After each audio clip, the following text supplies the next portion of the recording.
আসসালামু আলাইকুম প্রিয় দর্শক। আমাদের আজকের গল্পের নায়ক ইবনে সিনা। ইবনে সিনা ছিলেন মুসলিম স্বর্ণযুগের অন্যতম শ্রেষ্ঠ চিকিৎসক, দার্শনিক ও বিজ্ঞানী, যিনি অ্যাভিসেনা নামে ইউরোপে পরিচিত। তার জন্ম ৯৮০ খ্রিস্টাব্দে বর্তমান উজবেকিস্তানে এবং মৃত্যু ১০৩৭ সালে ইরানে।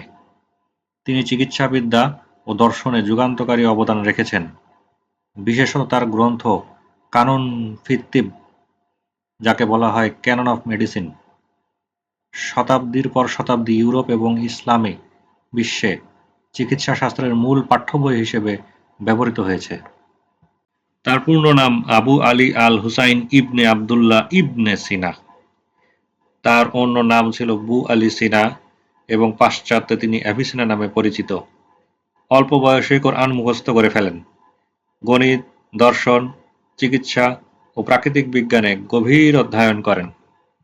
কানুন ফিত্তিব চিকিৎসাবিদ্যার বিশ্বকোষ, ইউরোপের সপ্তদশ শতক পর্যন্ত পাঠ্যবই হিসেবে ব্যবহৃত হয়েছে। রোগ নির্ণয়, ঔষধ, শল্যচিকিৎসা এবং জনস্বাস্থ্যের বিষয়ে বিস্তারিত আলোচনা রয়েছে এই কিতাবে। এছাড়াও দর্শন এবং বিজ্ঞানে তার অবদান ইতিহাসে অবিস্মরণীয় হয়ে রয়েছে।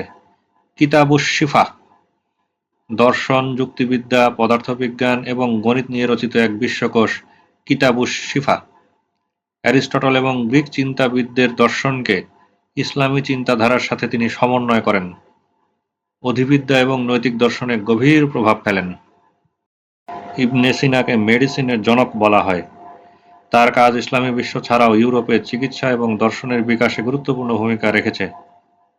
চিকিৎসা ছাড়াও রসায়ন, জ্যোতির্বিদ্যা, পদার্থবিজ্ঞান এবং কবিতায় তিনি অবদান রেখেছেন। তার চিন্তাধারা ইউরোপীয় রেনেসাঁর দার্শনিকদের উপরেও প্রভাব ফেলেছিল।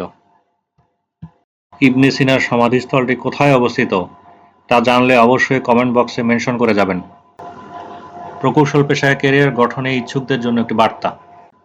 প্রকৌশল বিশ্ববিদ্যালয়ে ভর্তির জন্য বেস্ট মেন্টরশিপ, গাইডেন্স এবং বেস্ট হাউস টিউটর পেতে ডেসক্রিপশন বক্সে দেখানো নাম্বারে যোগাযোগ করো। প্রকৌশলী আহসান।